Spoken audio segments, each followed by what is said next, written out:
Hello दोस्तों। माई Dipen academy के इस यूट्यूब चैनल पर आप सभी का स्वागत है। मेरा नाम है शाहरुख शेख और ये हमारी शुरू है पेडागोजी सीरीज। आज के इस वीडियो में हम एक बहुत ही इम्पोर्टेंट टॉपिक पढ़ने वाले हैं जिसका नाम है इंटेलिजेंस। बुद्धि, जहानत, समझ, जो आप इसको कहना चाहो वो कह सकते हो।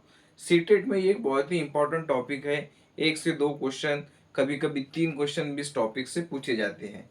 तो आप मुझे सबसे पहले ये बताइए कि आप जहानत से समझते क्या हो, इंटेलिजेंस कहते किसको है।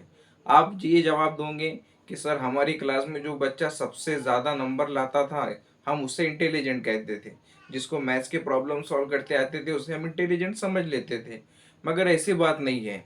एक बच्चा जो क्लास के अंदर सबसे ज़्यादा नंबर लेकर आता है, पढ़ाई में अच्छा है, वो भी इंटेलिजेंट है। एक बच्चा जो किसी मशीन को अच्छी तरीके से समझ सकता है, उसे रिपेयर कर सकता है, वो भी इंटेलिजेंट है। एक बच्चा जो कुछ फुटबॉल वगैरह अच्छा खेलता है, क्रिकेट अच्छे से खेल लेता है, वो भी इंटेलिजेंट है। एक बच्चा जो अच्छे तरीके से पेंट कर लेता है, कोई गाना गा लेता है, वो भी उनके अपने एतबार के अंदर उनके हिसाब से इंटेलिजेंट है। तो हम इंटेलिजेंस को कह सकते हैं कि इंटेलिजेंस एक एबिलिटी है। इंटेलिजेंस क्या है? एक एबिलिटी है, एक काबिलियत है। अब एबिलिटी किस चीज की? तो सीटेट की अगर कभी अपने डेफिनेशन देखिए तो मोटा मोटी हम ये कह सकते हैं कि ये एबिलिटी है अडेप्ट करने की, adapt to new environment, adapt to new environment.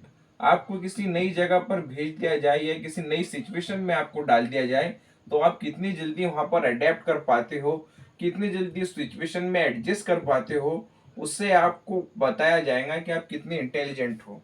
आपने बहुत अच्छे तरीके से सीटेट एग्जाम की प्रिपरेशन की, एग्जाम हॉल में आप जाकर बैठे, आप बहुत ही कॉन्फिडेंट थे कि मैं तो ये बार पेपर क्रैक कर ही लूंगा। मगर शुरुआत के 2-3 क्वेश्चन ऐसे आ गए जो आपको कभी किसी ने पढ़ाया नहीं और बहुत ही टफ क्वेश्चन आ गए।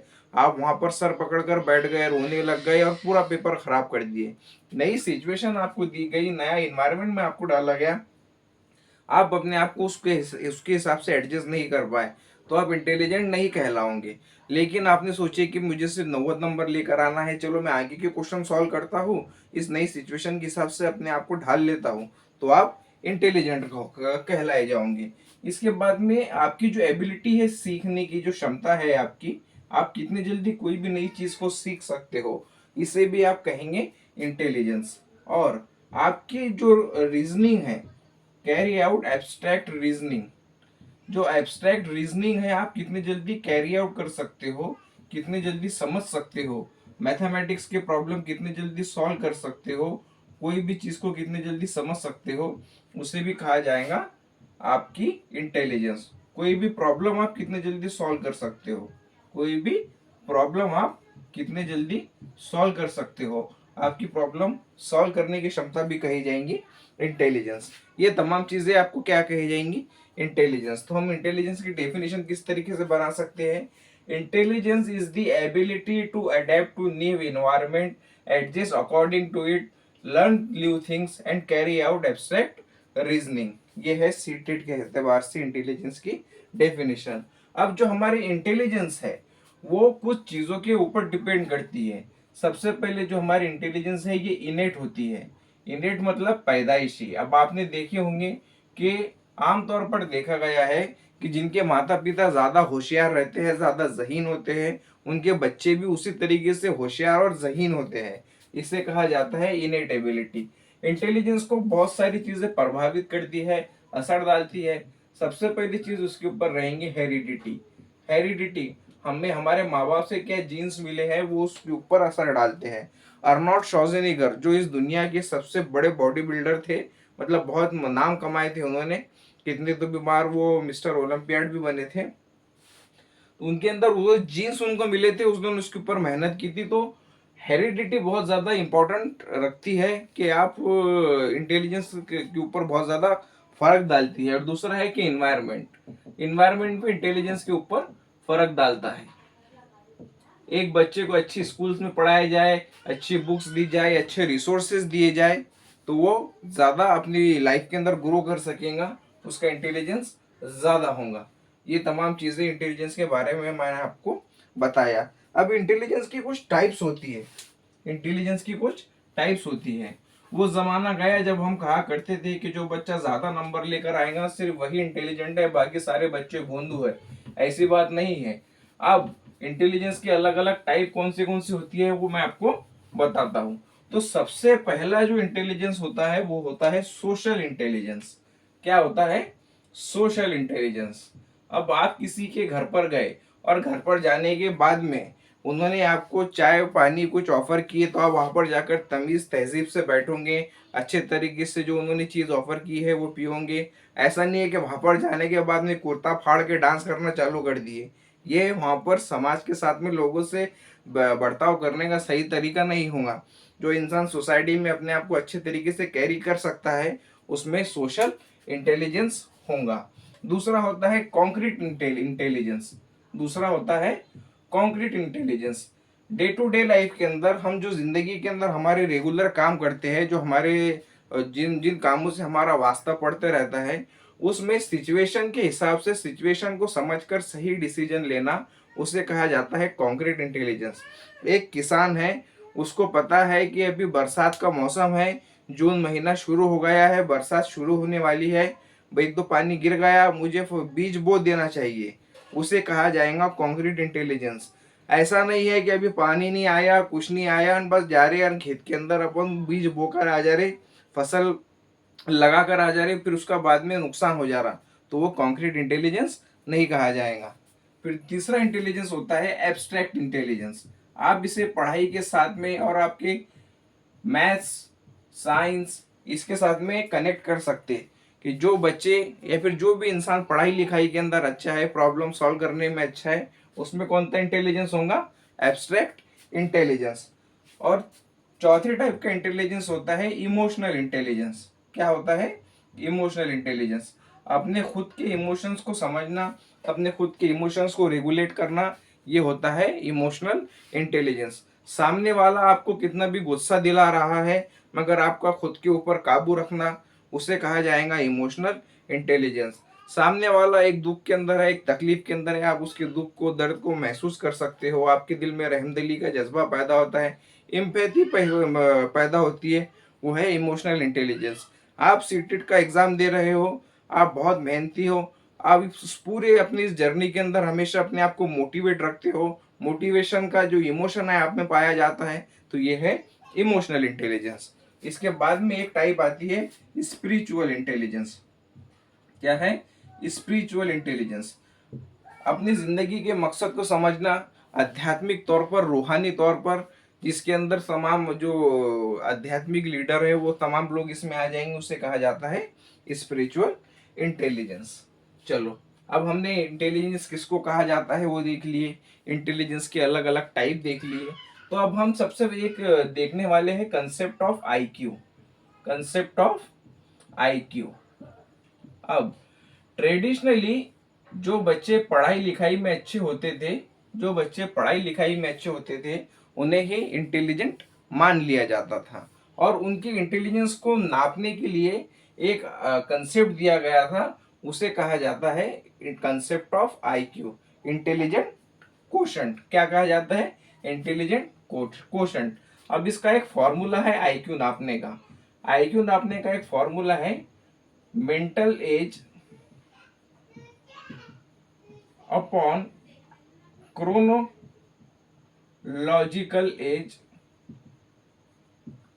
इनटू 100। मेंटल एज यानी इंसान की या बच्चे की जो दिमागी एज है, जो दिमागी उम्र है, और क्रोनोलॉजिकल एज यानी उसकी जो बायोलॉजिकल, जो एक्चुअली वो कितने साल का है वो।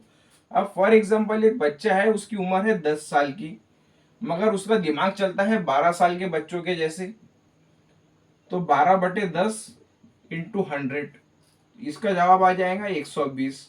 तो उस बच्चे का आईक्यू कितना होगा? 120। उस बच्चे का आईक्यू कितना होगा? 120। तो इसके ऊपर से हमें कुछ कंसेप्ट है जो देखना पड़ेंगे। जो बच्चों का आईक्यू 140 के ऊपर होता है, 140 के ऊपर होता है, उन्हें कहा जाता है गिफ्टेड चिल्ड्रन। उन्हें कहा जाता है गिफ्टेड चिल्ड्रन, यानी कि बहुत ज्यादा होशियार बच्चे, बहुत ज्यादा होशियार बच्चे। जो अल्बर्ट आइंस्टाइन नाम का एक साइंटिस्ट थे, उनका 160 आईक्यू था, 160 आईक्यू था। अब जिन बच्चों का आईक्यू 90 से 110 के बीच में होता है वो बच्चे होते हैं एवरेज, मतलब समान तौर पर इतना आईक्यू बच्चों का रहता है जो एवरेज होते हैं पढ़ने के अंदर, मतलब ठीक ठाक है, ना बहुत ज्यादा होशियार है ना बहुत ज्यादा डल है। तो ये दोनों वैल्यूज आपको याद रखनी चाहिए कि एवरेज आईक्यू 90 से 110 के बीच में रहेगा और गिफ्टेड बच्चों का आईक्यू 140 के बीच में, 140 के ऊपर रहेगा। अब 10 साल का बच्चा है, उसका दिमाग चल रहा है अगर कभी 15 साल के बच्चे के जैसा, तो उसका आईक्यू हो जाएगा 150, वो बच्चा कहलाएगा गिफ्टेड चिल्ड्रन, मतलब गिफ्टेड चाइल्ड कहलाएगा। अब आईक्यू के अंदर हमें कुछ कंसेप्ट देखना होंगे कि ये किसने किसने दिया था, किसने क्या किया था। तो सबसे पहला जो एक इंटेलिजेंस टेस्ट किया गया था, first intelligent test, first intelligence test, ये भी मिटा देता हूं मैं, ये फॉर्मूला वगैरह आप नोट डाउन कर लो, ठीक है। फर्स्ट इंटेलिजेंस टेस्ट कब किया गया था और किसने किया था, मुझे आप लोग मुझे इसका जवाब दो। सर हमको पता नहीं ना कि किसने किया था और कब किया था। चलो ठीक है, कोई बात नहीं, फिर मैं किस लिए हूं यहाँ पर आपको बताने के लिए। फर्स्ट इंटेलिजेंस किया गया था 1905 में, 1905 में, और ये किया था अल्फ्रेड बेनेट नाम के एक साइकोलॉजिस्ट, और उनके साथ में एक और थे, Theodore Simon, Theodore Simon.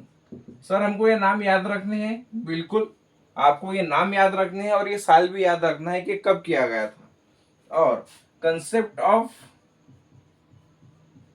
Mental as, जो मेंटल एज का कंसेप्ट है ये 1908 में अल्फ्रेड बिनेट ने दिए थे। किसने? अल्फ्रेड बिनेट, इन्होंने दिया था। और जो आईक्यू का कंसेप्ट है, कंसेप्ट ऑफ आईक्यू, आईक्यू का कंसेप्ट 1912 में दिए थे विलियम स्टर्न ने, विलियम स्टर्न ने।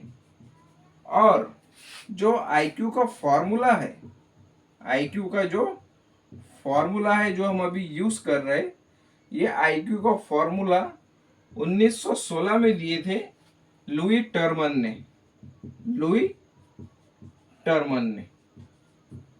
ये बातें आपको इतनी याद रखनी है अभी, ठीक है। और एक और बात कि इंटेलिजेंस के ऊपर काम करने वाले, इंटेलिजेंस के ऊपर काम करने वाले जो सबसे पहले व्यक्ति थे उनका नाम था sir Francis Galton, sir Francis Galton. इन्हें फादर ऑफ यूजेनिक्स भी कहा जाता है, यूजेनिक्स के फादर। हालांकि मुझे लगता नहीं कि क्वेश्चन ये सीटेट के अंदर आएगा, लेकिन मैंने आपको बता दिया, फादर ऑफ यूजेनिक्स। यूजेनिक्स एक बहुत ही कॉन्ट्रोवर्शियल पढ़ाई है अभी के दौर में। यूजेनिक्स में ये कहा गया था कि ये जो टैलेंटेड है या फिर जो इंटेलिजेंट लोग हैं सिर्फ उन्हें रिप्रोड्यूस करना चाहिए, क्योंकि उनके बच्चे भी टैलेंटेड होंगे। और जो क्रिमिनल वगैरह है उन्हें रिप्रोड्यूस नहीं करना चाहिए, बच्चे पैदा नहीं करने चाहिए, क्योंकि जो क्रिमिनल वाली ट्रेड है ये बच्चों में ट्रांसफर होती आएंगे।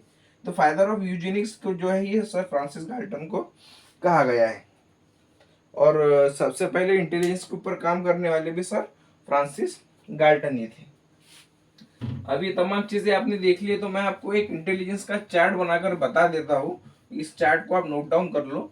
इसमें ये बताया गया है कि चार्ट के अंदर कि जो बच्चे रहते, जैसे 90 से 110 के बीच के अंदर जो बच्चा रहेगा वो एवरेज रहेगा। फिर जो सुपीरियर बच्चा है उसका आईक्यू का रेंज क्या रहता है, जो उससे ज्यादा वेरी सुपीरियर है उसके उसके आईक्यू का रेंज क्या होता है।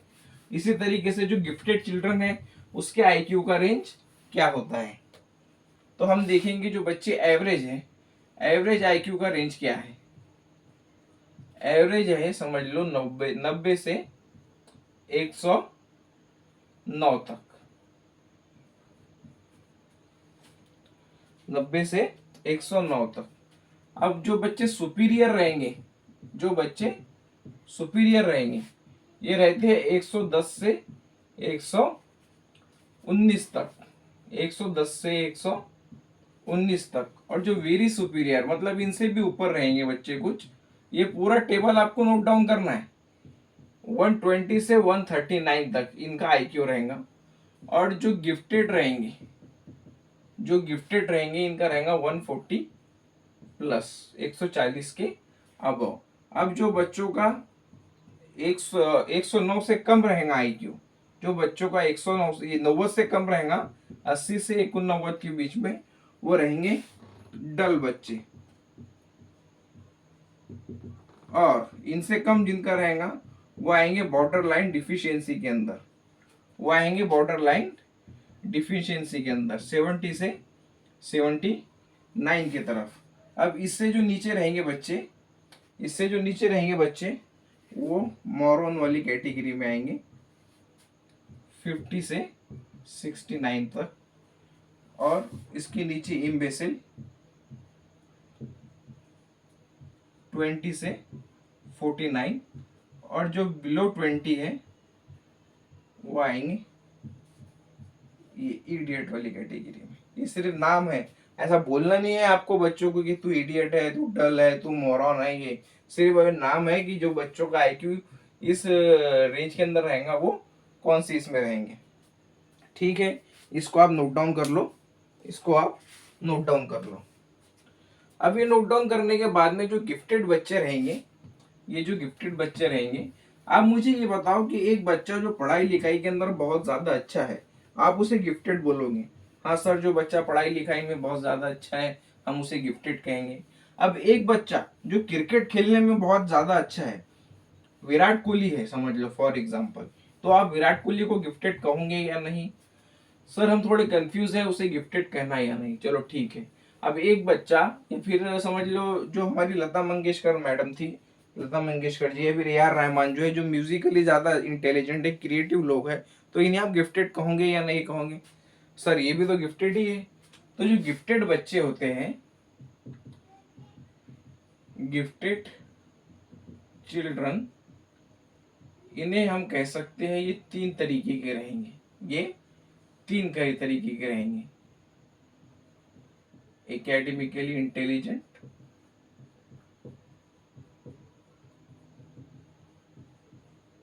इन्हें तो पता है जो आप पढ़ाई लिखाई में ज्यादा अच्छे हैं। दूसरे है टैलेंटेड, सचिन तेंदुलकर, विराट कोहली, लियोनार्डो, अपने रोनाल्डो, सॉरी मैं डिकैप्रियो बोलने वाला था, और उसके बाद में मेसी वगैरह। और क्रिएटिव, अब क्रिएटिव वो जो कोई नई चीज का आविष्कार, जो नई चीज बनाएंगे अपनी क्रिएटिविटी से, जैसे एम एफ हुसैन हो गए जो एक नई पेंटिंग बनाएंगे, लता मंगेशकर, ए आर रहमान जो नया म्यूजिक वगैरह बनाते हैं, तो ये हो गए गिफ्टेड चिल्ड्रन। अब इंटेलिजेंस सिर्फ एक तरीके की तो नहीं होती, जिस तरीके से आईक्यू होता है उसी तरीके से एक होता है इमोशनल इंटेलिजेंस। क्या होता है? Emotional intelligence. और इसे भी ईक्यू बोला जाता है कि इमोशनल क्वोशंट।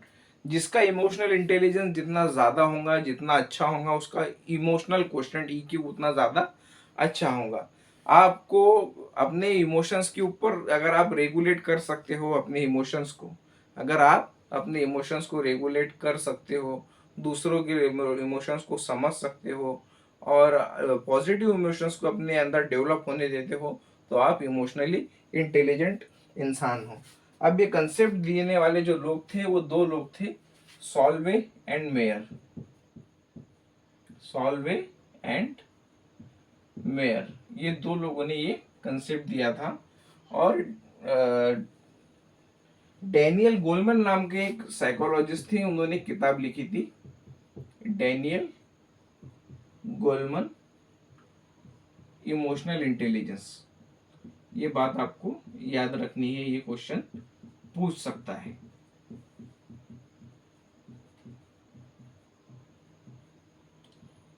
अब जो लोग इमोशनल इंटेलिजेंट रहेंगे उनके अंदर आपको ये 5 क्वालिटी हमेशा देखने के लिए मिलेंगी। कौन सी 5 क्वालिटी हमेशा देखने के लिए मिलेंगी? सबसे पहले उनमें सोशल स्किल्स होंगी।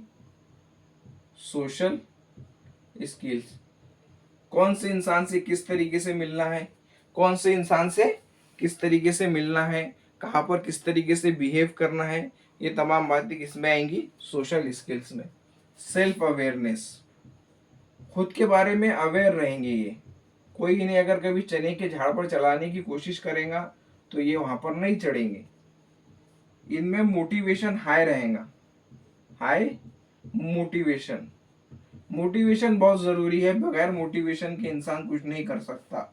अगर आप में कुछ करने का जज्बा ही नहीं है, आप मोटिवेट ही नहीं हो वो काम करने के लिए, तो फिर वो आप काम कर ही नहीं सकते। आप में मोटिवेशन है ही नहीं टीचिंग करने का, आप में मोटिवेशन है ही नहीं जॉब पाने का, आप में मोटिवेशन है ही नहीं ये एग्जाम क्रैक करने का, तो आपको फिर ये वीडियो बोरिंग लगने लगेगा। आप यहाँ पर आओगे भी नहीं, क्लास अटेंड करेंगे भी नहीं, और दिन भर बस रील स्क्रॉल करते रहोगे और बस फालतू वीडियो देखते रहोगे। मगर आप में मोटिवेशन है, आपको जॉब लेनी है, आपको अपनी जिंदगी सुधारनी है, तो फिर आप मोटिवेट रहोगे और ये वीडियो भी देखोगे, इसको लाइक भी करोगे और चैनल को सब्सक्राइब भी करोगे। ओके। और इसके बाद में इन लोगों में होती है एम्पैथी। इन लोगों में होती है एम्पैथी। एम्पैथी मतलब दूसरे के दर्द को अपने खुद के भीतर महसूस करना।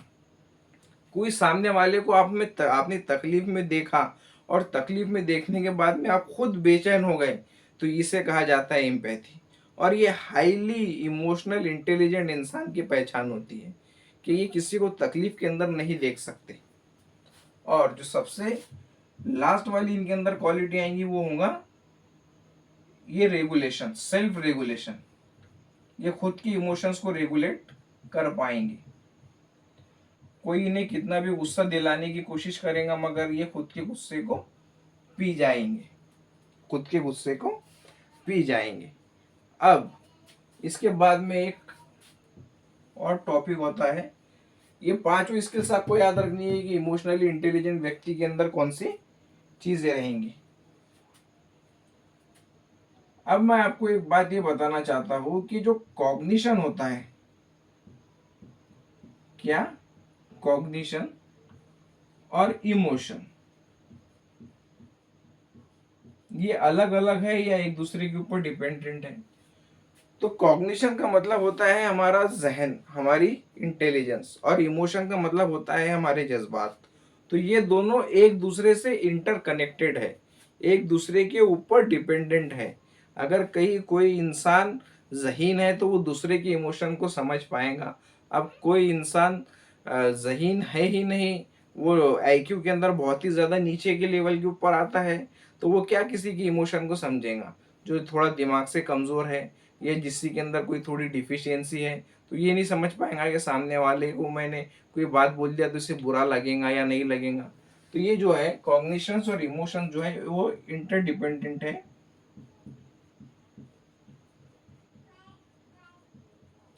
और बाय डायरेक्शनल, ये वर्ड पूछता है सीटेड, ये क्या है, बाय डायरेक्शनल। मगर एक साइकोलॉजिस्ट थे जिन्होंने कहा था कि नहीं, मैं इस बात को नहीं मानता, मैं कबूल नहीं करता इस बात को कि कॉग्निशन और इमोशन एक दूसरे के लिए जरूरी है। वो बोलते थे कॉग्निशन अलग है और इमोशन अलग है। और उनका नाम था ज़ेजोंग। इनका कहना था कि नॉट डिपेंडेंट, नॉट डिपेंडेंट। आपको ये बात याद रखनी है। अब हमने गिफ्टेड चिल्ड्रन के जो देखे थे, गिफ्टेड चिल्ड्रन जो हमने देखे थे, जो बच्चे जिनका 140 के ऊपर आईक्यू रहता है, तो एक थे रेंजुली, एक साइकोलॉजिस्ट थे, उनका नाम था रेंजुली।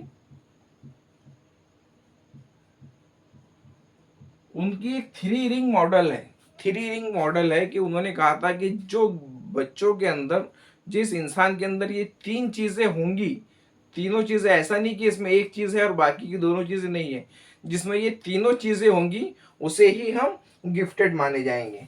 सबसे पहले उनके अंदर होंगी high ability, high ability, high creativity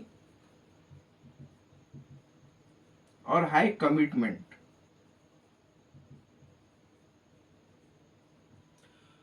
उसमें एबिलिटी भी ज्यादा है, उसमें क्रिएटिविटी भी ज्यादा है और उसमें कमिटमेंट भी है। और जिस इंसान के अंदर ये तीनों चीजें हैं वो उससे उन्होंने कहा था गिफ्टेड।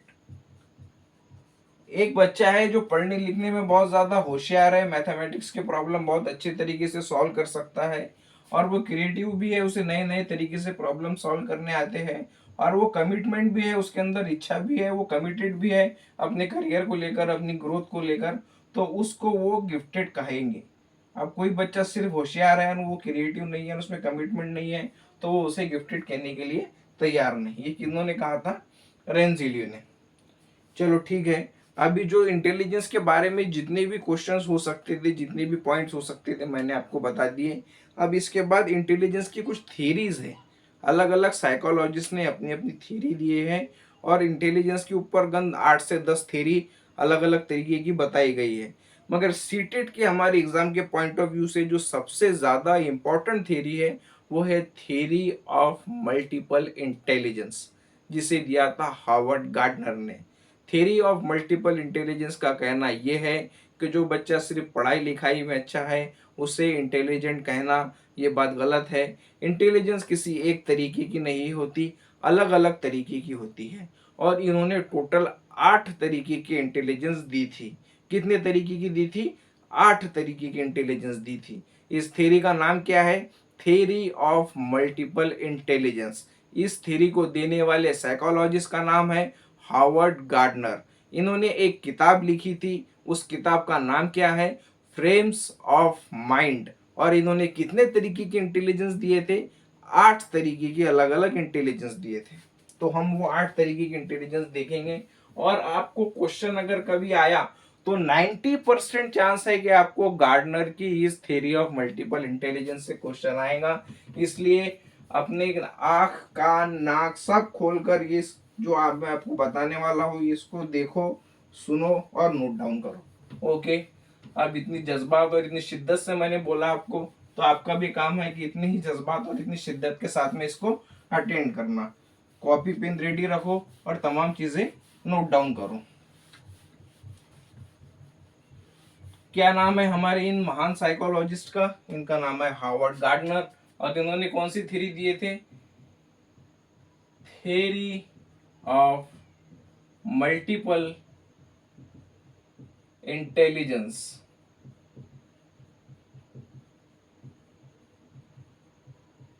किसने दिया था? Harvard gardener. कौन सी बुक थी? Frames of mind. याद रखना, फ्रेम्स ऑफ माइंड, प्लूरल है, सिंगल नहीं है। Frames of mind. कितने तरीके की इंटेलिजेंस दिए थे? 8 तरीके की। कितनी की? 8 तरीके की। सबसे पहली कौन सी थी? सबसे पहली है लिंग्विस्टिक। सबसे पहली है लिंग्विस्टिक इंटेलिजेंस, जो हमारी जबान के साथ में ताल्लुक रखती है, हमारी भाषा से ताल्लुक रखती है। वह इंसान जो अल्फाजों को अच्छे तरीके से समझ सकता हो, अल्फाजों का, जबान का, लैंग्वेज का अच्छे तरीके से उसके निर्माण कर सकता हो, बना सकता हो, जो बोलने में बहुत अच्छा है, जो लिखने में बहुत अच्छा है, कोई बहुत अच्छा मुकर्रिर है, बहुत अच्छा भाषण देने वाला है, बहुत अच्छा राइटर है, बहुत अच्छा पोएट है, तो वो लिंग्विस्टिक इंटेलिजेंट है हार्वर्ड गार्डनर के हिसाब से। जिसका एग्जाम्पल मैं आपको दूंगा, क्योंकि इसमें एग्जाम्पल भी बहुत इंपॉर्टेंट होते हैं। सबसे अच्छा एग्जाम्पल इसका ये रहेगा, कोई भी राइटर का आप नाम ले लो, जैसे चेतन भगत, जैसे कोई अच्छे शायर मिर्ज़ा गालिब, जैसे विलियम शेक्सपियर, ये सब इस कैटेगरी के अंदर आएंगे। और बहुत महान महान जो ओरेटर थे, रविंद्रनाथ टैगोर, और उसके बाद में स्वामी विवेकानंद, ये तमाम किस लोग किस श्रेणी में आएंगे, किस हिस्से में आएंगे? लिंग्विस्टिक इंटेलिजेंस के अंदर। ओके। अब जो हमारी दूसरी इंटेलिजेंट है, लिंग्विस्टिक इंटेलिजेंस के बाद में हमारी है logical mathematical intelligence. Logical mathematical. जिन लोगों में रीजनिंग की, तर्क की क्षमता ज्यादा होंगी, जो मैथमेटिकल, जो लॉजिकल तरीके से सोच पाए, जो रीजनिंग कर पाए, अरिथमेटिक में अच्छे हो, मैथमेटिक में अच्छे हो, वो इस तरीके की इंटेलिजेंट रखेंगे। जो नोबेल प्राइज विनर साइंटिस्ट होते हैं, जो बहुत ज़्यादा पढ़ाई लिखाई के अंदर माहिर होते हैं, वो तमाम लोग इस चीज़ के अंदर आएंगे। इसके सबसे अच्छे एग्जाम्पल होंगे अल्बर्ट आइंस्टाइन और डॉक्टर एपीजे अब्दुल कलाम।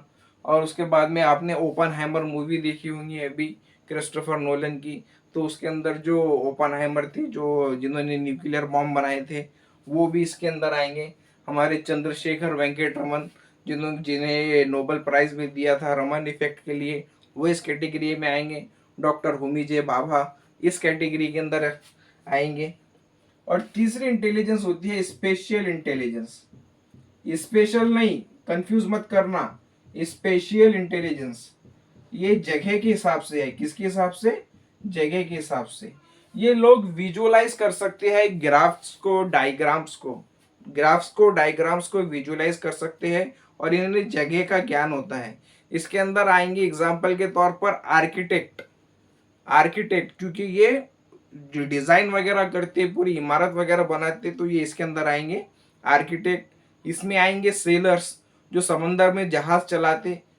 इसके अंदर आएंगे एक, और इसका बहुत फेमस एग्जांपल है, वो है सर्जन। क्या? सर्जन जो ऑपरेशन करते, तो वो भी इसके अंदर आएंगे, क्योंकि उन्हें भी स्पेशल इंटेलिजेंस होता है। ठीक है, अब नंबर 4 के ऊपर है हमारा म्यूजिकल इंटेलिजेंस। जिन्हें म्यूजिक की समझ हो, लता मंगेशकर, ए आर रहमान, कुमार सानू, सोनू निगम, मोहम्मद रफ़ी, किशोर कुमार, ये तमाम किसके अंदर आएंगे? म्यूजिकल इंटेलिजेंस में। फिर नंबर 5 पर हमारे होंगे बॉडीली काइनेस्थेटिक, जो अपनी बॉडी को या फिर अपने बॉडी के किसी पार्ट को अच्छे तरीके से पूरे कंट्रोल के साथ इस्तेमाल कर पाए, वो आएंगे बॉडीली काइनेस्थेटिक में। जितने भी हमारे स्पोर्ट्स पर्सन है, वो आएंगे बॉडीली काइनेस्थेटिक में। जिस तरीके से सचिन तेंदुलकर अपनी कलाइयों का इस्तेमाल करते थे, जिस तरीके से रोनाल्डो अपने पैरों का इस्तेमाल करता है, ये तमाम किसके अंदर आएंगे? बॉडीली काइनेस्थेटिक में। अब इसमें सर्जन भी आएंगे, जिस तरीके से वो अपनी उंगलियों का और अपने हाथों का इस्तेमाल करते हैं। अगर कभी आपको क्वेश्चन में आ गया कि सर्जन में कौन सी इंटेलिजेंस होती है, और उसमें स्पेशल इंटेलिजेंस भी है और बॉडीली काइनेस्थेटिक भी है, तो आपको महत्व ज्यादा किसको देना है? बॉडीली काइनेस्थेटिक को। अगर ये ऑप्शन में नहीं है, तो आपको स्पेशल इंटेलिजेंस को टिक करना है। मगर कभी जब ये वहां पर नहीं है, तो सर्जन ज्यादा इंपॉर्टेंट इसमें है, इसमें ज्यादा इंपॉर्टेंट है, इसमें कम इंपॉर्टेंट है। अब नंबर 6 के ऊपर है इंटरपर्सनल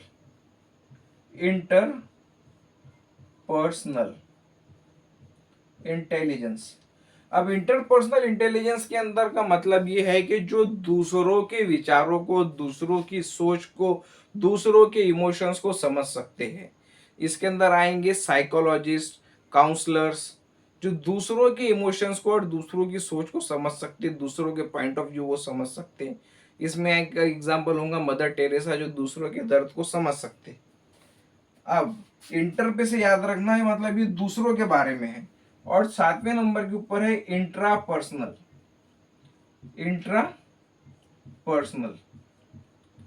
अपने खुद के मकसद को समझना, अपने खुद के अंदर, अपने खुद के वजूद को समझना कि मैं कौन हूँ, मुझे किस लिए बनाया गया, मेरा इस जिंदगी के अंदर मकसद क्या है। अपने खुद को, अपने खुद के लेवल के ऊपर अपने अंदर झांक कर अपने आप को समझना, यह है इंट्रापर्सनल। इंट्रा को याद रखना, इंट्रा मतलब खुद, यहाँ पर सिर्फ एक व्यक्ति की बात होंगी, और इंटर मतलब यहाँ पर दूसरे लोगों की बात होंगी। अब इंट्रापर्सनल का एग्जाम्पल वो होगा, सबसे बड़ा एग्जाम्पल इंट्रापर्सनल का है गौतम बुद्ध। इनका एग्जाम्पल याद रखना। गौतम बुद्ध का पूरा उन्होंने शुरुआत ही इसके ऊपर किए थे कि मैं कौन हूँ, इस दुनिया के अंदर सफरिंग की वजह क्या है। उनकी जो फिलोसफी थी सर्वम दुखम की, तो ये इंट्रा पर्सनल। और नंबर 8 के ऊपर आते हैं नेचुरलिस्टिक। क्या? नेचुरलिस्टिक मतलब जो प्रकृति से, कुदरत को उस चीज़ से जो समझ सकते हैं वो आएंगे इसके अंदर। जो भी प्रकृति के बारे में जानता है, किसान हो गया, जो टूरिस्ट हो गए, जो जिन्हें नेचर के बारे में ज़्यादा तरीके से, अच्छी तरीके से पता है, वो तमाम लोग किसके अंदर आ जाएंगे, नेचुरलिस्टिक में। तो ये 8 तरीके की हार्वर्ड गार्डनर ने मल्टीपल इंटेलिजेंस की थ्योरी दी थी, जिसमें linguistic intelligence, logical, mathematical, spatial, musical, bodily kinesthetic, interpersonal, intrapersonal और नेचुरलिस्टिक। कोई बड़ी बात नहीं है, इसके अंदर आपको क्वेश्चन भी इसी तरीके से आएंगे। इधर दे देगा तो आपको 4 इंटेलिजेंस दे देगा, इधर 4 उसकी एग्जाम्पल दे देगा, और नीचे बोल देगा कि इसके सही तरीके से जोड़ी लगाओ। दे देगा लिंग्विस्टिक, लॉजिकल, स्पेशियल और म्यूजिकल, और इधर आपको दे देगा इधर 4 इसके एग्जाम्पल। पहला दे देगा विराट कोहली, फिर दूसरा दे देगा विलियम शेक्सपियर, फिर तीसरा दे देगा डॉक्टर एपीजे अब्दुल कलाम, और एक दे देगा सर्जन। तो फिर आपको देखना है कि सर्जन को याली स्पेशल इंटेलिजेंस से कनेक्ट करना है, म्यूजिकल इंटेलिजेंस को ए आर रहमान से, लिंग्विस्टिक को विलियम शेक्सपियर से, लॉजिकल मैथमेटिकल को डॉक्टर कलाम से। ठीक है, अब ये जो थ्योरी है आपकी सबसे ज्यादा इंपॉर्टेंट थ्योरी है, ये तमाम चीजों को नोट डाउन कर लो। ओके, अब इसके बारे में और बहुत सारी थ्योरीज हैं, तो उसको हम जो सीटेट के अंदर पूछी जाती है, जो सीटेट में पूछी जाती है, हम एक एक करके थोड़ी स्पीड से इन तमाम थ्योरीज को देखेंगे।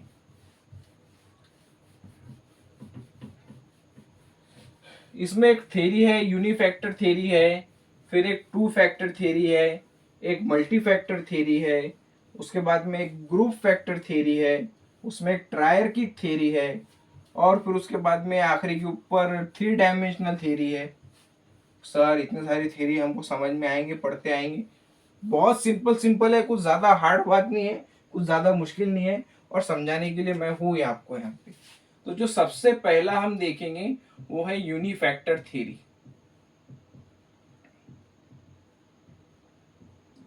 यूनिफैक्टर थ्योरी इसको देने वाले थे अल्फ्रेड बिनेट। अल्फ्रेड बिनेट, और इनका कहना था कि जो इंटेलिजेंस होती है वो यूनिट होती है, यूनिटी होती है इंटेलिजेंस में, मतलब एक ही है। अगर कोई बच्चा होशियार है तो वो मैथ में भी होशियार होगा, इंग्लिश में भी होशियार होगा, साइंस में भी होशियार होगा, सोशल साइंस में भी होशियार होगा, लैंग्वेजेस में भी होशियार होगा। तो इंटेलिजेंस को हम डिवाइड नहीं कर सकते, ये अनडिवाइडेड होता है, एक ही होता है, ज्यादा तान लेने का काम नहीं। यूनिफैक्टर थ्योरी अल्फ्रेड बिनेट ने दी थी, उन्होंने कहा था कि इंटेलिजेंस सिर्फ एक इकाई होती है, सिंगल होती है। अब इसके बाद में है टू फैक्टर थ्योरी। क्या है? Two factor theory. ये दिए थे स्पीयरमैन ने, चार्ल्स स्पीयरमैन। Charles Spearman. अब इनका कहना था कि जो अल्फ्रेड बिनेट का कहना है वो गलत है। इंटेलिजेंस सिर्फ एक नहीं हो सकती, यूनिटी नहीं हो सकती। इंटेलिजेंट 2 तरीके की होती है, इंटेलिजेंस 2 तरीके की होती है। पहली होती है जनरल इंटेलिजेंस, और दूसरी होती है स्पेसिफिक इंटेलिजेंस। जनरल इंटेलिजेंस को इन्होंने कहा था जी फैक्टर, और स्पेसिफिक को इन्होंने कहा था एस फैक्टर। जनरल इंटेलिजेंस वो होती है जो हमें डे टू डे काम करने के अंदर मदद करती है, फिर जो सब लोगों के अंदर होती है। जैसे लिखना सब लोगों को आता है, एक हाथ से लिखना सब लोगों को आता है, तो ये क्या है? जनरल इंटेलिजेंस है। मगर कुछ कुछ लोग ऐसे होते हैं जिन्हें अपने राइट हैंड से भी लिखना आता है, जिन्हें अपने राइट हैंड से भी लिखना आता है, और जिन्हें अपने लेफ्ट हैंड से भी लिखना आता है। तो ये लोग कौन से होते हैं? ये लोग होते हैं स्पेसिफिक या फिर स्पेशल इंटेलिजेंट वाले। इसे कहा जाता है स्पेसिफिक फैक्टर। ओके, अब इसके बाद में कुछ सालों के बाद में इन्होंने इसकी अपनी जो थ्योरी थी इसको रिवाइज करे, और इसको रिवाइज करने के बाद में इन्होंने कहा कि नहीं, जो मैंने पहले कहा था उसके अंदर मैं थोड़ा सा अपडेट करता हूँ। जो इंटेलिजेंस के अंदर होती है 2 फैक्टर नहीं होते बल्कि 3 फैक्टर होते हैं, और 3 फैक्टर उन्होंने वही दिए थे कि पहला होता है जी फैक्टर यानी जनरल इंटेलिजेंस, और उसके बाद में जो तीसरा था वो था स्पेसिफिक वाला एस फैक्टर। मगर इन्होंने बीच में एक दिए थे कि भाई एक ग्रुप फैक्टर भी होता है, एक ग्रुप फैक्टर भी होता है, जिसके अंदर जो इंटेलिजेंस होती है वह एक ग्रुप के अंदर होती है, एक ग्रुप के अंदर होती है। इसका एग्जांपल ऐसा है कि कोई बच्चा मैथ में अच्छा है तो वो सिर्फ मैथ में अच्छा नहीं है, वो एरिथमेटिक में भी अच्छा है और वो रीजनिंग में भी अच्छा है। क्योंकि ये एक बच्चे के अंदर एक इंटेलिजेंट होंगी तो बाकी की दो तीन चीजें उसमें मौजूद रहेंगी ही रहेंगी, क्योंकि इंटेलिजेंस एक ग्रुप में एग्जिस्ट करेंगी। ओके, हमारी टू फैक्टर थ्योरी भी हो गई। अब हमारी थ्योरी है मल्टी फैक्टर थ्योरी। कौन सी theory? Multi factor theory. Multi factor theory को दिया था एडवर्ड ली थॉर्नडाइक ने। एडवर्ड ली थॉर्नडाइक ने एडवर्ड ली थॉर्नडाइक का कहना था कि भाई थ्योरी, ये जो इंटेलिजेंस है ये कोई एक चीज नहीं है। कोई बच्चा पढ़ने लिखने में अच्छा है तो तुम उसको इंटेलिजेंट बोल दे रहे, ऐसी बात नहीं है। इंटेलिजेंस अलग अलग तरीके की अलग अलग एबिलिटीज को कंबाइन कर कर बनती है। जो हम तीसरी थ्योरी देखने वाले हैं वो है multi factor theory. Multi factor theory, नाम याद रखना एक एक साइकोलॉजिस्ट का। एडवर्ड ली थॉर्नडाइक, इन्होंने दिए थे ये, और उन्होंने कहा था कि जो इंटेलिजेंस है ये सिर्फ एक तरीके की नहीं होती, बहुत तमाम तरीके की होती है। और इन्होंने तीन टाइप दिए थे उसके। इन्होंने कितने टाइप दिए थे? तीन टाइप दिए थे। पहला था एब्स्ट्रैक्ट, एब्स्ट्रैक्ट इंटेलिजेंस।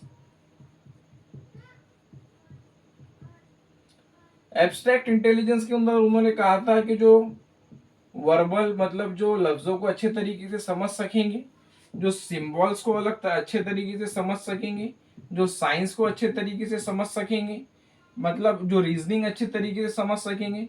यानी कि जो पढ़ाई लिखाई के अंदर अच्छे बच्चे हैं, जो भाषा को समझ सक रहे, साइन और सिंबल को समझ सक रहे, मैथमेटिक्स को समझ सक रहे, वो एब्स्ट्रैक्ट इंटेलिजेंट बच्चे रहेंगे। और उन्होंने दूसरा कहा था कॉन्क्रीट इंटेलिजेंस। क्या? कॉन्क्रीट नहीं, इन्होंने मैकेनिकल कहा था, वो दूसरे हैं कॉन्क्रीट वाले। मैकेनिकल इंटेलिजेंस, अब आप इस नाम से ही समझ गए होंगे। इनका कहना था कि जो मशीन्स के साथ में अच्छा है, जो मशीन्स के साथ में अच्छा है, मशीन्स के फंक्शन को अच्छे तरीके से समझ सकता है, उन्हें अच्छे तरीके से ऑपरेट कर सकता है, वो होगा मैकेनिकल इंटेलिजेंस। और तीसरा इन्होंने कहा था कि जो तीसरी टाइप होंगी वो होंगी सोशल इंटेलिजेंस, वो होंगी सोशल इंटेलिजेंस। सोशल इंटेलिजेंस वही कि लोगों के साथ में किस तरीके से बिहेव करना है, सोसाइटी में किस तरीके से बिहेव करना है, ये होंगे आपकी सोशल इंटेलिजेंस। अब जो हमारी नंबर 4 वाली थ्योरी है उसे कहा जाता है ग्रुप फैक्टर थ्योरी। हमने यूनिफैक्टर थ्योरी देख लिए, टू फैक्टर थ्योरी देख लिए, मल्टी फैक्टर थ्योरी देख लिए। अब हम देखेंगे ग्रुप फैक्टर थ्योरी। कौन सी? Group factor theory.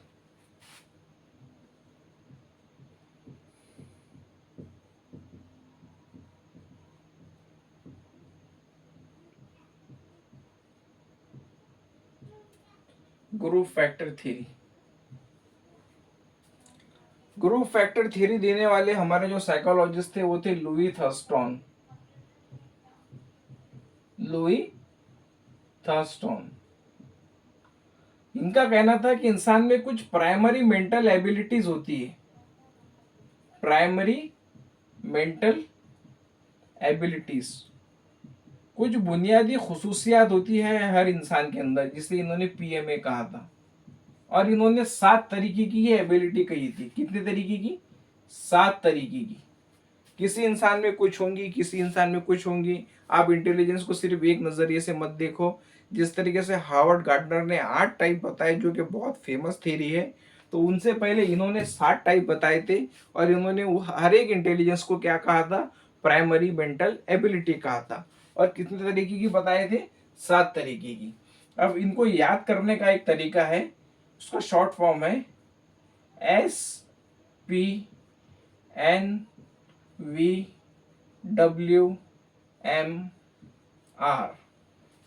क्या है? SPNVWMR।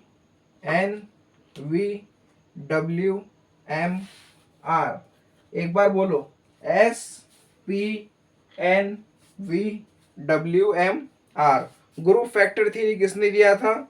लुई थर्स्टन ने। इन्होंने क्या कहा था कि हर इंसान के अंदर कुछ प्राइमरी मेंटल एबिलिटीज रहती है, और प्राइमरी मेंटल एबिलिटीज कितने तरीके की बताई थी इन्होंने? 7 तरीके की।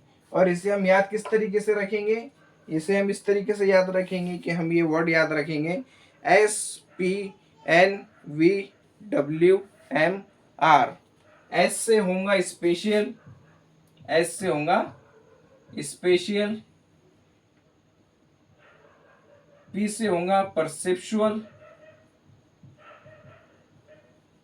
एन से होगा न्यूमेरिक, वी से होगा वर्बल, डब्ल्यू से होगा वर्ड्स, एम से होगा मेमोरी, आर से होगा रीजनिंग। स्पेशल जो फिगर्स, चार्ट्स, डायग्राम्स इसे अच्छे तरीके से समझ सकेंगे वो होंगे स्पेशल इंटेलिजेंस वाले। हमने ये गार्डनर की थ्योरी में भी देखा था। परसेप्चुअल जो परसेप्शन को सही तरीके से समझ सकेंगे, नजरिए को। इसका एग्जाम्पल इस तरीके से है कि मैंने ये जो 2 ड्राइंग्स बताया बच्चों को, और इसके अंदर उनको मैंने बताया कि दोनों आइडेंटिकल ड्राइंग्स हैं, मगर इसमें मुझे तुम 10 डिफरेंस ढूंढकर बताओ। तो कुछ बच्चे ऐसे होंगे जो फटाफट फटाफट 10 में को दोनों में फर्क बता देंगे। तो 2 डायग्राम्स को, 2 चार्ट्स को देख, 2 तस्वीरों को देखने के बाद में जो मुझे जल्दी से इन दोनों के अंदर बता दे, तो उनका परसेप्शन बहुत अच्छा है। इसे कहेंगे परसेप्चुअल मेंटल एबिलिटी। न्यूमेरिक जो नंबर्स के साथ अच्छी होंगी, हमारा दोस्त मैथमेटिक्स यहाँ पर आ जाएगा। वर्बल जो लैंग्वेज के साथ में अच्छे होंगे, मगर कौन सी लैंग्वेज? ये लैंग्वेज अच्छे तरीके से पढ़ सकेंगे, बोल सकेंगे। और जो वर्ड है, ये जो वर्ड फॉर्म कर सकेंगे अच्छे तरीके से, ऐसे वगैरह लिखना, ऐसे राइटिंग, अपने खुद के वर्ड्स बनाना, राइटर वगैरह, ये सब वर्ड के अंदर आएंगे। मेमोरी जिनकी मेमोरी अच्छी रहेंगी, कुव्वत हाफिजा याददाश्त जिनकी अच्छी रहेंगी, याद करने की ताकत। और रीजनिंग जो तर्क कर सकेंगे, जिनकी तार्किक क्षमता अच्छी होंगी। तो ये हमको सातों भी चीजें याद रखनी है। SPNVWMR, spatial, perceptual, numeric, verbal, word, memory, reasoning. अब आप मुझे पूछोगे कि सर ये इतनी तरीके की थ्योरी है, ये हमने किस तरीके से याद रखना? तो बेटा इसके अंदर तुमको मेहनत करना पड़ेगी। थ्योरीज तो बहुत ज़्यादा है, मगर जो इम्पोर्टेंट है वो मैं आपको वही बता रहा हूँ। सबसे पहले जो मैंने आपको बताया, इंटेलिजेंस का कंसेप्ट बताया, आईक्यू का कंसेप्ट बताया, आईक्यू में कितने साइंटिस्ट लोगों ने, कितने साइकोलॉजिस्ट ने काम की थी वो बताया, गिफ्टेड चिल्ड्रन के बारे में बताया, इमोशनल इंटेलिजेंस के बारे में बताया।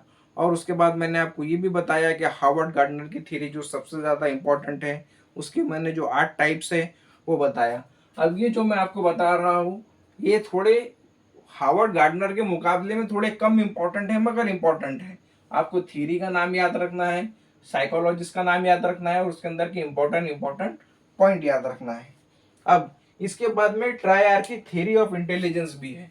इसके बाद में एक ट्रायआर्किक थ्योरी ऑफ इंटेलिजेंस है। जो त्रिकोण बनता है बुद्धि का, जो त्रिकोण बनता है इंटेलिजेंस का, जो मुसल्लस बनता है, यानी इन्होंने कहा था कि जो हमारी इंटेलिजेंस है वो 3 तरीके की है। किसी एक तरीके के, किसी एक चीज के रहने से काम नहीं बन जाता। जिस बच्चे के अंदर ये तीनों चीजें होंगी उसे इंटेलिजेंट माना जाएगा। ट्रायआर्किक थ्योरी ऑफ इंटेलिजेंस।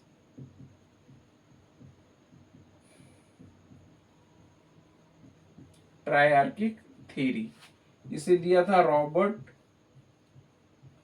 स्टर्नबर्ग ने। इन्होंने कहा था कि जिस बच्चे के अंदर ये 3 चीजें होंगी वही इंटेलिजेंट है, और जिसके अंदर ये तीनों के अंदर से समझ लो एक आधी कम हो गई तो वो इंटेलिजेंट नहीं होगा। इसे याद रखने की टेक्निक है ACP। सबसे पहला है एनालिटिक इंटेलिजेंस,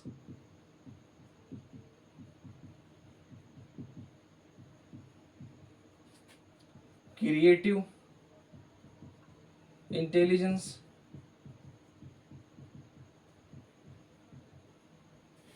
प्रैक्टिकल इंटेलिजेंस।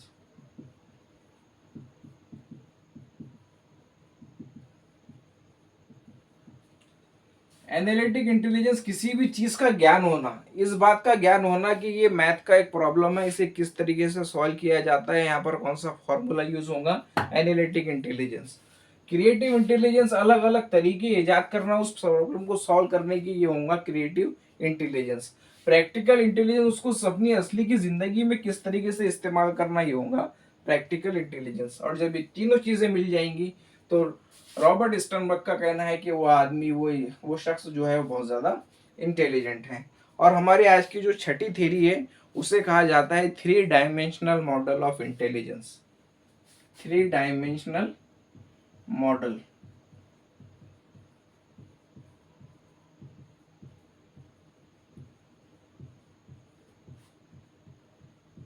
और इसे एक और चीज कहा जाता है स्ट्रक्चर ऑफ इंटेलेक्ट मॉडल।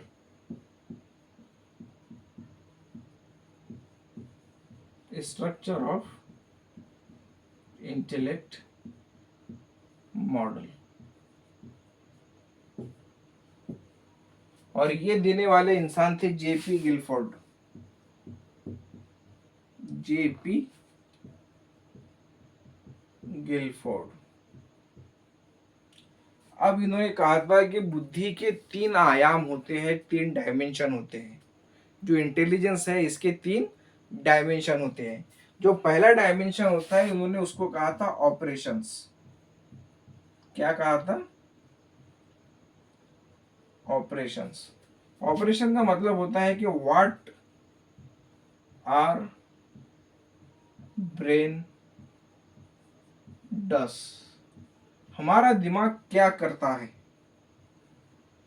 दूसरा था content, what we think about it, हम उसके बारे में क्या सोचते हैं, what we think about it. और तीसरा था उसका प्रोडक्ट। तीसरा था प्रोडक्ट, रिजल्ट ऑफ थिंकिंग, उस थिंकिंग का रिजल्ट क्या आता है।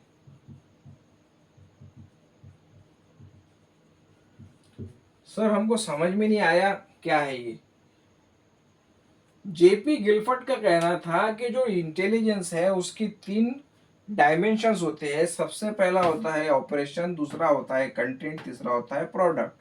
ऑपरेशन का मतलब होता है कि हमारा दिमाग उस बारे में क्या सोचता है, तो कंटेंट का मतलब होता है कि हम उसके बारे में क्या करते हैं, और प्रोडक्ट का मतलब होता है कि उसका रिजल्ट क्या निकलता है। इसको इस तरीके से याद रखो कि आपको एक एग्जांपल देता हूं मैं कि आपको चाय बनाना है। आपको चाय बनाना है तो हमारा दिमाग क्या कर रहा है कि हमको चाय बनाना है, तो चाय बनाने का पूरा प्रोसेस हमारा दिमाग सोचेगा कि मेरे को ये करना पड़ेगा, वो करना पड़ेगा, ये करना पड़ेगा, वो करना पड़ेगा। फिर कंटेंट, चाय बनाने के अंदर हमारे को कंटेंट लगेंगे, हमको गैस लगेगा या चूल्हा लगेगा, केतली लगेगी, पानी लगेगा, चाय पत्ती लगेगी, शक्कर लगेगा। उसके बाद में जो प्रोडक्ट है उसका जो रिजल्ट निकलेगा कि हमको पीने के लिए चाय मिलेंगी। इस तरीके से बुद्धि के 3 डायमेंशन है। अब क्लासरूम के अंदर एक टीचर है, वो टीचर ने बच्चों को एक प्लास्टिक की बोतल बताई, बड़ी बोतल। अब मेरे पास प्लास्टिक की बड़ी बोतल है ही नहीं, तो अब थोड़ी देर के लिए इस इंक की बोतल को प्लास्टिक की बड़ी बोतल समझो, बिस्लरी की जो अपनी बोतल आती है।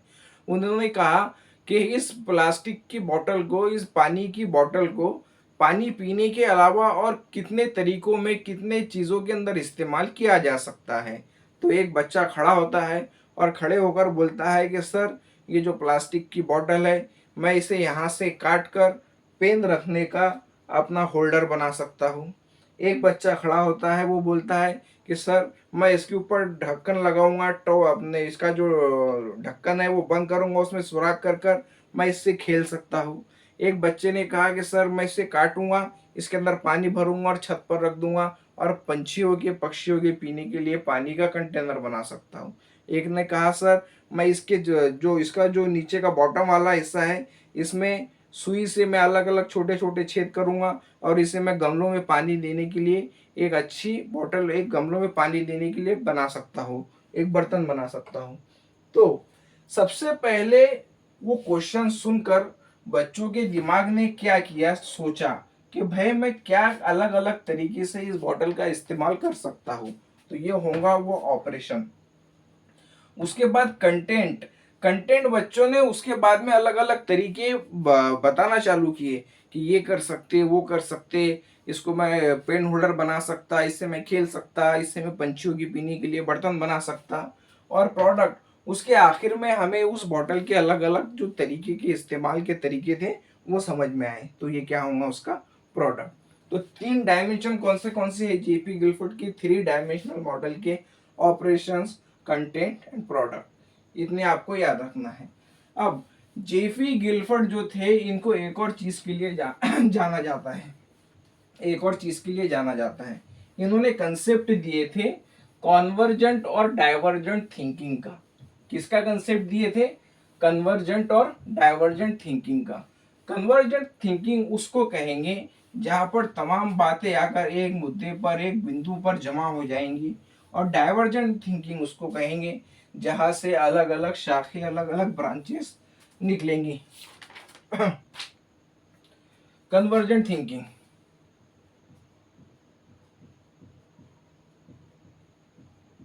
Convergent thinking, divergent thinking. इसका कन्वर्जेंट थिंकिंग के अंदर क्या होता है कि बच्चे जो रहते वो एक सिंगल पॉइंट के ऊपर आकर जमा हो जाते। मैंने उनको एक क्वेश्चन पूछा कि हिंदुस्तान की राजधानी क्या है, उनका जवाब था दिल्ली, उनका जवाब था दिल्ली। उन्होंने एक सवाल का एक जवाब दिए, यह है कन्वर्जेंट थिंकिंग। अब मैं उनको पूछता हूँ कि दिल्ली जाने के लिए कौन कौन से रास्ते हैं हम इस्तेमाल कर सकते हैं। एक बच्चे ने कहा कि सर हम प्राइवेट गाड़ी करके दिल्ली जा सकते। मैंने कहा ठीक है। एक बच्चे ने कहा सर हम बस के जरिए दिल्ली जा सकते। एक बच्चे ने कहा सर हम फ्लाइट के जरिए जा सकते। एक बच्चे ने कहा कि सर हम ट्रेन के जरिए जा सकते। एक बच्चा बहुत ही ज्यादा स्मार्ट था, उसने बोला सर मैं तो साइकिल से भी जा सकता। एक ने बोला मैं तो पैदल भी जा सकता। तो ये क्या हुए, एक क्वेश्चन के बहुत सारे आंसर। तो ये क्या हुआ, डाइवर्जेंट थिंकिंग। बच्चों को डाइवर्जेंट थिंकिंग के ऊपर मैंने उन्हें उसका रास्ता दिखाया, उसका रास्ता दिखाया अलग अलग दिशाओं में सोचने का। तो जो कन्वर्जेंट थिंकिंग है इसके अंदर क्लियर होती है क्लोज एंडेड, और ये होती है ओपन एंडेड। यहां पर कहानी खत्म है और यहां पर कहानी के, यहाँ कहानी का जो अंत है वो बच्चा खुद लिखेगा। जैसे 26 में दुनिया खत्म है तो यहाँ पर कहानी कन्वर्जेंट थिंकिंग के अंदर खत्म है, मगर हमारी दुनिया डाइवर्जेंट थिंकिंग के अंदर शुरू ही है। ये जो है इंटेलिजेंस से रिलेटेड है, रिलेटेड टू इंटेलिजेंस। और जो डाइवर्जेंट थिंकिंग है ये रिलेटेड है क्रिएटिविटी से। मतलब इसमें कोई एक बात नहीं है, एक जवाब नहीं है, बच्चा कितना भी क्रिएटिव रह सकता है इसके अंदर। अब मैंने इनको एक बात बताया कि मैंने उनको एक कहानी सुनाया, और कहानी सुनाने के बाद में उन्होंने उनके कहा कि इसका जो एंड है वो तुम अपने हिसाब से कैसे भी लिखो, इसका जो एंड है वो अपने हिसाब से तुम कैसे भी लिखो। कहानी सुनाया मैंने इसको, इनको एक राजा की कि एक राजा था, उसको उसकी रियाया के ऊपर वो बहुत रहमदिल था, बहुत अच्छा था। फिर एक दिन उसके ऊपर आक्रमण हो गया, हमला हो गया। फिर उसने बाहर अपनी सेना ले जाकर उससे दुश्मन राजा से लड़ना शुरू किया। अब इसका एंड तुम लिखो। तो बच्चे अपने हिसाब से इसका क्रिएटिव होकर कैसे भी एंड लिखेंगे, कोई हंसी खुशी अच्छी हैप्पी एंडिंग लिख देगा, कोई ट्रेजिक एंडिंग लिख देगा। तो इसमें बच्चे की क्रिएटिविटी को बल मिलेगा। इसका जो टाइप है, जो एमसीक्यूज क्वेश्चन होते हैं हमारे, एमसीक्यूज मल्टीपल चॉइस क्वेश्चन, ये कन्वर्जेंट थिंकिंग में आएंगे। और जो डिस्क्रिप्टिव होंगे कि बच्चों लिखो इस कहानी की एंडिंग कैसी होंगी, वो आएंगे डिस्क्रिप्टिव में। इसमें लिमिटेड सॉल्यूशन होंगे और इसमें मल्टीपल सॉल्यूशन होंगे।